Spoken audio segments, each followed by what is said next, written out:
Okay, let's play a King's Gambit this time.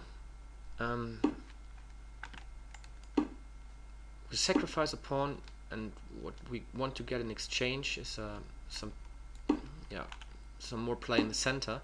But the setup Black chooses is a very solid setup. Now he plays c6 usually, and then he takes with a knight, and after I play d4 he plays bishop d6 to protect the pawn. So I think this setup is quite good for Black, but I mean the game is still just running. So I think he needs to play bishop d6 now. I wonder why he's waiting.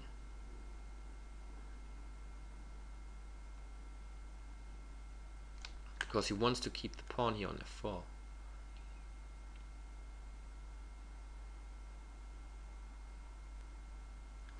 Okay, he doesn't want to play it directly. Maybe he's afraid of d5.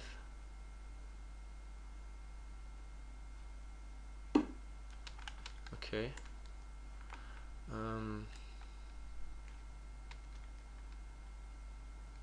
Yeah, but now I just take this pawn here.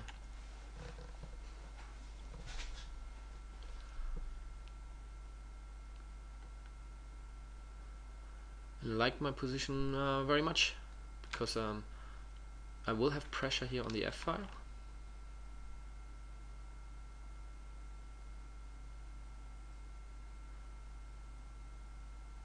And this bishop is not good on d7, so he needs to move it anyway. A couple of moves.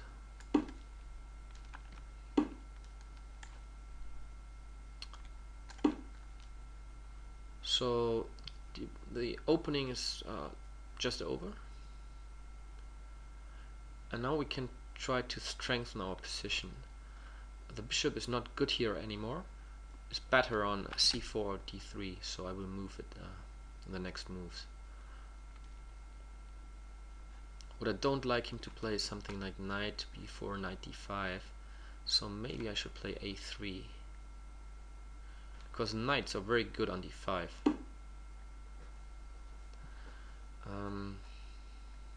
He threatens to take here and then to take here.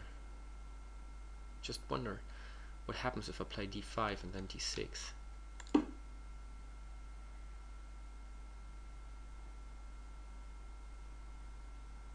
Now he can play knight b4, but this pawn will move to d6 afterwards, and then his bishop is history.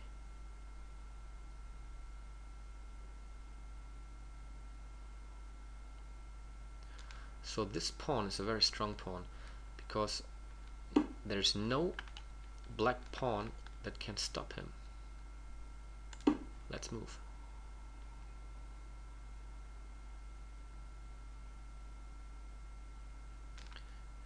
Queen b6 now, yes, and then he can go to d8, but look at the position. I mean, it's terrible for Black.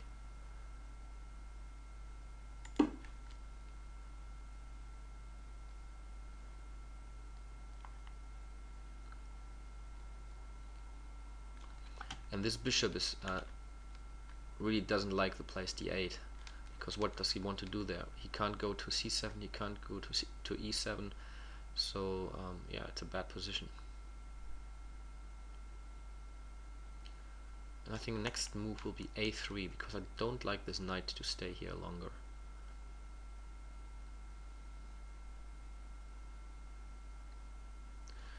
Rook d8. Yeah, but I take here.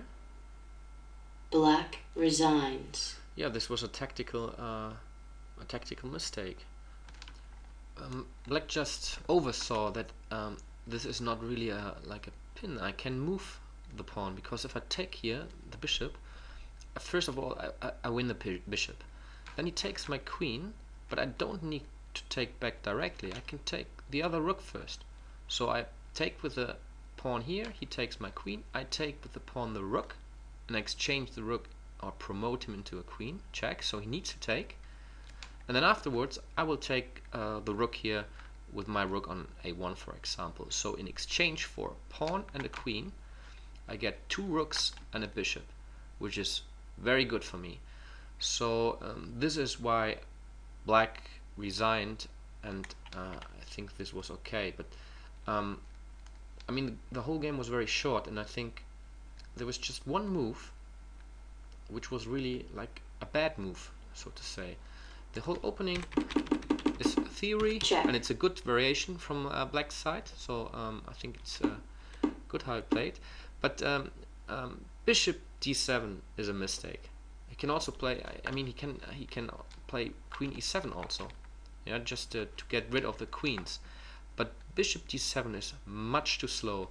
He is afraid of d5, but he shouldn't. And bishop d7 is just wasting a tempo. He protects this diagonal, yes, but he needs to move the bishop later, as you could see here. A couple of moves later, he moves it again. So I'm way further in development, and my rook is already here on a good file, so it's easier for me to play as well. So yeah, don't be too defensive, and don't move your pieces twice in the opening.